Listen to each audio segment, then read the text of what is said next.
ડભોઈ તાલુકાના ભીલાપુરમાં ઠાઠર નદી બની ગટર, પ્રદૂષિત પાણીથી અબોલ પશુઓની હાલત થઈ કફોડી। ડભોઈ તાલુકાના ભીલાપુર ગામ પાસેથી પસાર થતી પવિત્ર ઠાઠર નદી હાલમાં પ્રદૂષણનો ભોગ બની છે। નદીમાં ગટરનું ગંદુ પાણી ભળતા આખી નદી લીલથી છવાઈ ગઈ છે, જેના કારણે ભર ઉનાળે પશુપક્ષીઓ પાણી માટે વલખા મારી રહ્યા છે। ગટરના જોડાણોએ નદીનું સ્વરૂપ બગાડ્યું।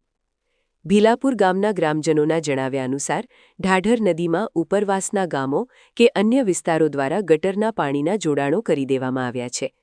આ ગેરકાયદેસર જોડાણોને કારણે નદીમાં ચોખ્ખા પાણીને બદલે કાળું અને દુર્ગંધ મારતું ગંદુ પાણી વહી રહ્યું છે। આ ગંદકીને કારણે નદીના પટમાં ચારે તરફ લીલ જામી ગઈ છે, જે પાણીને પીવાલાયક રહેવા દેતી નથી। હાલમાં કાળઝાળ ઉનાળાની શરૂઆત થઈ ચૂકી છે।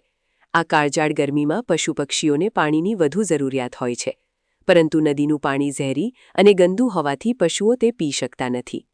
કિનારાના ગામડાઓના પશુપાલકો માટે પણ આ ચિંતાનો વિષય બન્યો છે, કારણ કે પશુઓને પાણી પીવડાવવા માટે દૂર દૂર સુધી ભટકવું પડે છે।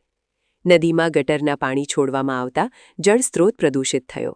ગંદા પાણીને લીધે નદી પર લીલની ચાદર પથરાઈ ગઈ છે। પ્રદૂષિત પાણી પીવાથી પશુઓમાં રોગચાળો ફેલાવાની ભીતિ સેવાઈ રહી છે। ગ્રામજનોની માંગ છે કે નદીમાં ભળતા ગંદા પાણીને અટકાવવા કડક કાર્યવાહી કરવામાં આવે। એક તરફ સરકાર નદીઓને બચાવવાની વાતો કરે છે, બીજી તરફ ભીલાપુરની ઢાઢર નદી ગટરમાં ફેરવાઈ રહી છે।